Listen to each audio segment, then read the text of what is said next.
All right, so we've had our brake free soaking in for about a full day now, and now what we're going to do is we're going to kind of get in brushes, and really we're going to focus on the inside area right here, and we're going to focus down here where this part goes into the receiver. So I'm going to grab my stiff nylon brush here. I'm going to start up here at this cap cover where my tube slides in, and I'm just going to give that a good scrubbing inside there. And you can use your light brass brush or a light steel brush. I got a little bit of wear on my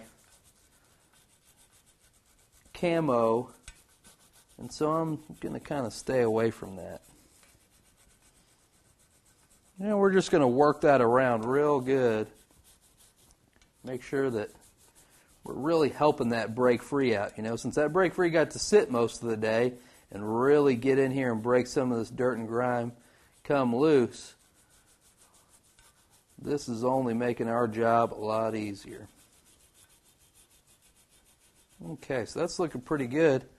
I'm just going to kind of eyeball the barrel and look for anything. I'm not seeing much. And typically I look inside my vent rib right here, and sometimes you'll get a buildup inside your vent rib. And I'm not seeing any buildup inside the vent rib at this time, so I'm not going to do a lot of scrubbing, but if you did, feel free to get in there and scrub it.